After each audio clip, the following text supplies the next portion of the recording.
What did the therapist say to the two shelters who came in for couples therapy? Relax, you're too tense. What's up everybody, I'm Eric Hanson with Backpacking TV, and today I'm going to be doing a gear review breakdown, a comparison between the SEATOSUMMIT Telos tent and the SEATOSUMMIT freestanding Alto tent. These are two tents that came out last year, and they're basically in the same category of tents. They are lightweight backpacking tents for two people. I'm super excited to be showcasing the differences between these two very similar tents and what makes them different, and hopefully giving you some good beta and data for your purchasing decisions. Okay, let's break it down, starting now.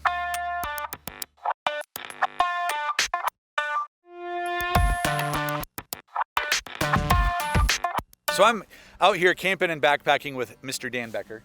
I believe that you probably are aware of this amazing individual who brings so much joy and light to the world of backpacking and camping and my spirit here. So he's been using the tent that's behind me, the Alto from SEATOSUMMIT. I've been using the Telos from SEATOSUMMIT. The Telos is the freestanding version. The Alto is the semi-freestanding version. So we'll get into what that actually means. But I thought that it would be great to get some of Dan's insight as to wisdom. I impart wisdom. You impart. So Dan's the cameraman here. I'm going to hand the camera off to him, and then we're going to go check out the Telos, and then we're going to break down the Alto, and we'll get some more of Dan's insight here. So Dan, do you mind? I do not. I do not mind. You Freudian slip? Okay, come on over. So I recently did a full breakdown, a gear review of this tent, and it generated quite a bit of commentary. A lot of people had things to say, and so I wanted to address some of them. First thing right off the bat, people were very concerned with this high tension ridge here, which I think is a really, really sweet design improvement, because what it does is it really makes your walls a lot more vertical, tons of headroom, and I love that about this tent. Now, a lot of people commented is like, that thing would blow over in a windstorm because of the high walls and this extra kind of what people think is the wind catch. Last night, we had consistent wind, 20 to 30 miles an hour. Thankfully, it's calmed down now. With gusts easily up over 40, 45, maybe 50 miles an hour. And this thing didn't budge. The tent structure itself never wavered. I had a little bit of this kind of pressing in on my head a little bit, but nothing about like the tent actually like trying to collapse. So that was no concern for me. Now granted, 45 miles, 50 miles an hour, that's a stiff wind, but it can obviously get quite a bit stronger than that. So, but I think that this tent, especially, I didn't have any of the guy lines set up. I think if you really did that, I would not have concern about this being a strong tent. Let's step inside here again, and let me see. Maybe I need to roll this up so you, camera guy, Mr. Dan, can get in here. Uh-oh. That is something that I don't love. I don't love where this clip lies, because then this gets saggy. It is a little saggy. You're right. I don't. Does the Alto do a better job? Yeah, it does actually. I'll show you when we get over there. To me, annoys me. Welcome to my humble abode. Dan, can you see me? I can. Do I look all right? No. Thank you for your honesty. Yep, absolutely. That's what I'm here for. That's why you can tell that this is going to be an honest review, because Dan just told me he doesn't know how I look. So the LIGHTBAR is something that SEATOSUMMIT has made to kind of be this cool new feature. So this actually is what the tent poles come in or are packaged in. And there's another feature. So they're doubling up on the use and what they can do. You can hook this up to the roof of your tent and put a headlamp in here and have that illuminate and shine against this white plastic that is also in here. So that'll create an illuminating effect. But here's my issue. Either I'm doing something totally wrong, or I don't understand, because this here is a female clip. Both of these are female clips. And these are female clips. So they do not actually There's no way to click that into place. I don't know if this is just like a early version problem that happened. I'm curious. I'm gonna try to reach out to SEATOSUMMIT and ask. So if anybody owns the SEATOSUMMIT Telos tent, please leave a comment below. Does your light bar actually clip to the roof of your tent? I would love to know. People were asking, I didn't give specific dimensions of the interior of the tent here. And I apologize for that because I think that is an important thing that I missed. The head here is 53 inches across, and the foot here is 43 inches across. Now, the main thing that that's going to mean is that will affect what size sleeping pads you and a partner can use. I am currently sleeping with a 25-inch wide pad. However, my partner could not sleep. I'm being here by myself tonight, but my partner could not also have a 25-inch wide pad, which I think is important to know. So it can fit a 25 and a 20. It does kind of squish out the sides, but it does fit. So it is important to know that does factor into your camp decisions. If you are really set on having 25-inch wide pads, they won't fit in here. And you're going to be stuck with either 20s or a 25 and a 20. So that is important to know. The other thing that I just really, really like about this tent is just how much stinking headroom there is. Having two people in here sitting up, you could even be sitting the opposite way, and there's just so much headroom in here. And I really like that about this tent. Even if Dan is a burly, tall, masculine, large individual. Yep. We could both comfortably be in this tent. If hell froze over and we had to share a tent, we could comfortably. I don't even know if that would do it, but we'll see. That's good to know. But yeah, so the other cool things about this tent, they have some other thoughtful designs. These bags are what the tent rainfly and the tent mesh actually come with. So the inner and then the outer. One fits in here, one on the other side, and I really like that gear storage. So it's really handy for me, just throw a phone in. There's also this kind of more standard one. So there's a ton of organizing that can be done in this tent, which for me is really great because in my experience, I kind of just explode all of my gear in my tent, and it becomes like, stuff's everywhere. And I really like that I can keep stuff separate, well organized in this tent. Another thing that really had a lot of people asking questions, and some people just totally dogging on this system, was this ventilation system here, where you can ventilate this at the ridge.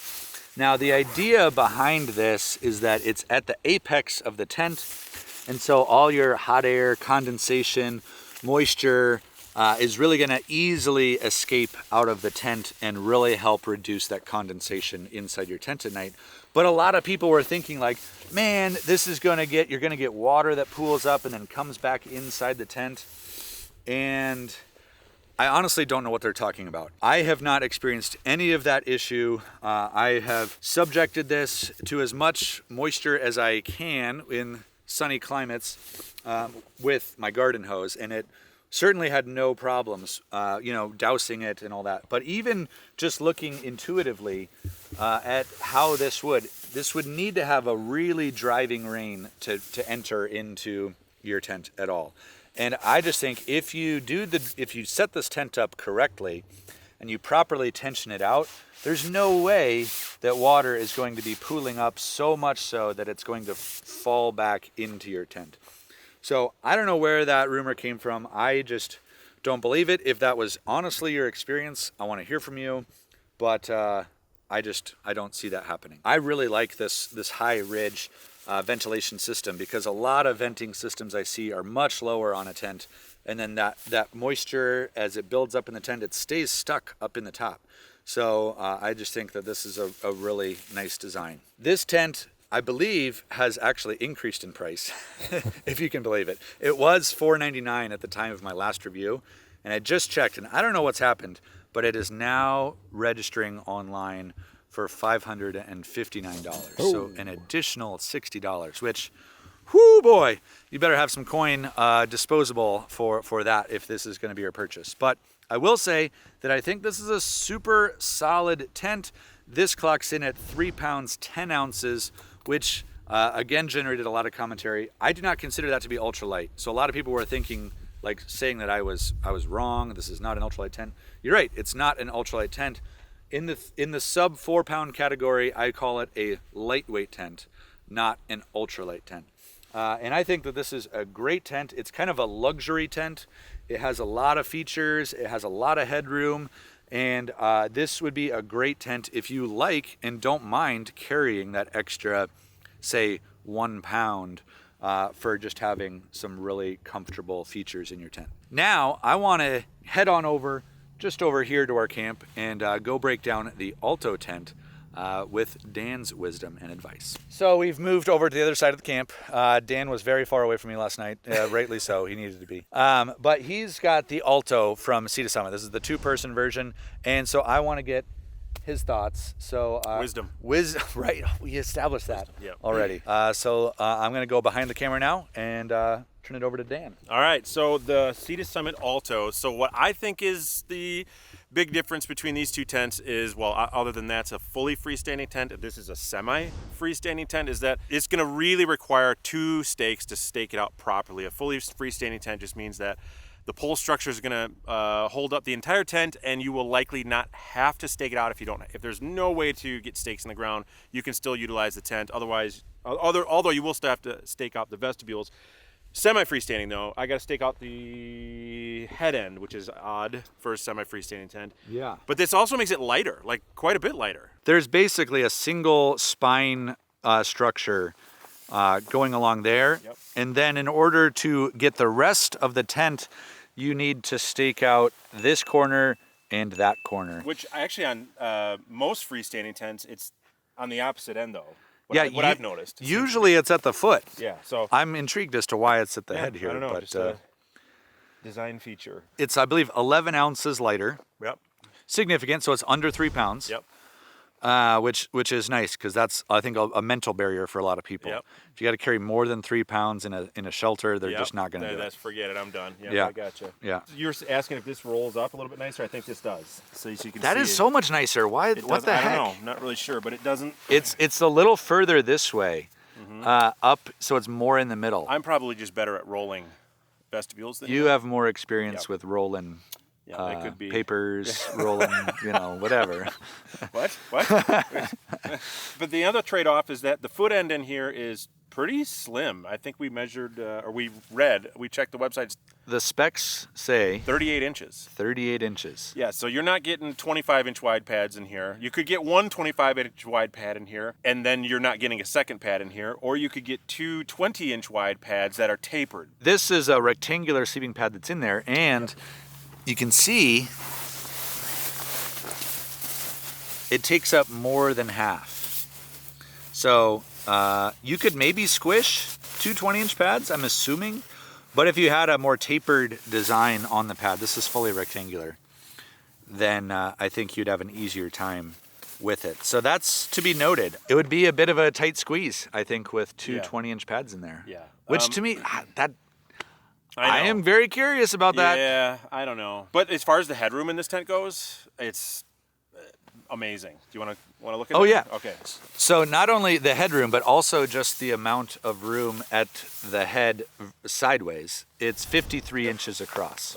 So this is, in my opinion, this is a true 2-person tent as far as, so 2 people being able to be comfortable in here if they're waiting out a storm or something like that. I mean, you're not gonna have to lay down the whole time. You could both sit up and play cards or whatever. Pretty far to the end as well. So that's due to the brow pole that's on this, which is really unique because it sort of bows upward. It does this instead of this, like most tents do. Yeah. Which is unique to, I think, SEATOSUMMIT. I don't know any other tents that. The Alto and the Telos are this is like their unique thing. Yep. And the LIGHTBAR does connect in this tent. So they have the correct snaps on this one. That has a male connection point, so that one actually works. Yep.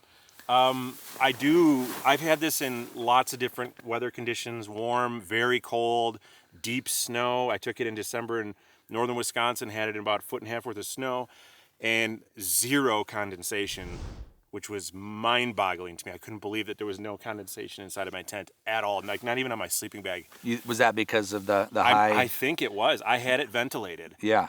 And so I unzipped that, and yeah, it did a really, really good job of ventilation. So that was a huge plus. I mean, there's tons of places to hang stuff too. I mean, there's just loops absolutely everywhere. I mean, this is kind of like the luxury semi-freestanding tent. Well, I think both of these tents are pretty luxury. They are, for sure. Yeah, both the Telos and the Alto are pretty luxury. But I'm impressed that the Alto is more of, you save more weight, but it still provides a lot of those like kind of luxury features. Yeah, yep. I think they were just trying to cater to the other guy, you know, the sub 3 pound person. Yeah. Like, how can we make this exact same tent for a guy who's going to bring it backpacking and not whine and cry about carrying 3.5 pounds or something?